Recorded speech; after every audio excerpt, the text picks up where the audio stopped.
తలని బాణంతో ఒక్క వేటుతో వేరు చేశాడు. ఇంద్రజిత్ మరణ వార్త విన్న రావణుడు ఆవేశంతో ఊగిపోయాడు. ప్రతీకారం కోసం పాతాళ లోకాధిపతి తన సోదరుడు అయినటువంటి మహిరావణుడి సహకారం కోరాడు.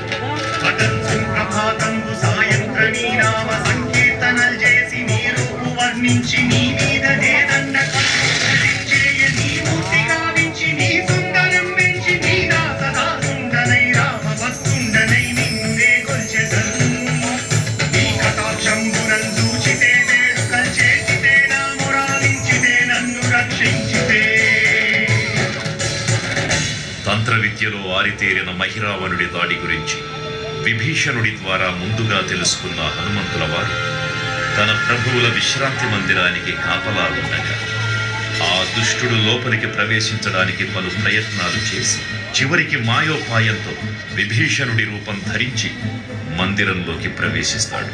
నిద్రిస్తున్న రామలక్ష్మణులను అపహరించి పాతాళ లోకానికి తీసుకుని పోతాడు.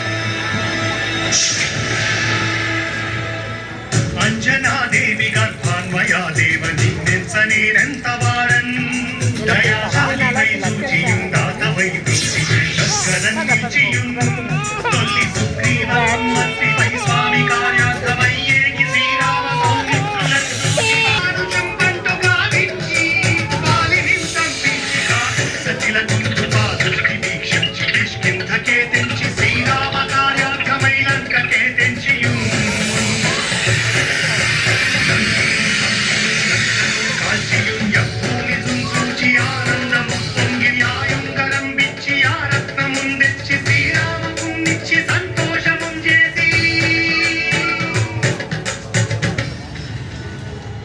తన ప్రభువులను కాపాడుకోవడానికి వాయువేగంతో పాతాళ లోకానికి చేరుకున్న ఆంజనేయ స్వామికి సగం మొసలి సగం వానర రూపంలో ఉన్న వింత జీవి ముఖద్వారం వద్ద కాపలా కాస్తూ కనిపిస్తుంది.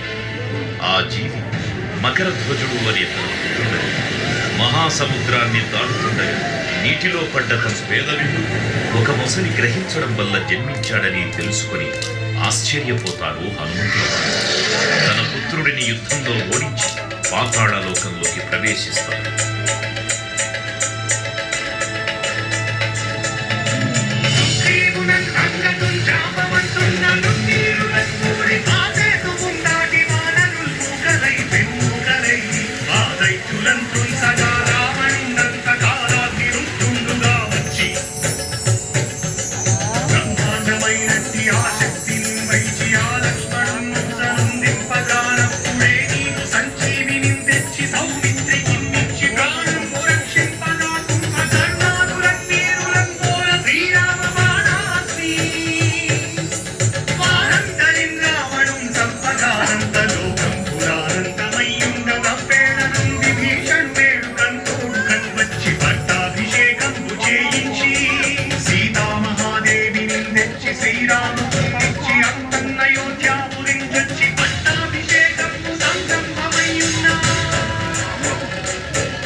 పాతాళ లోకంలో అడుగుపెట్టిన పవనపుత్రుడు మహిరావణ మరియు అహిరావణ సోదరులతో భీకర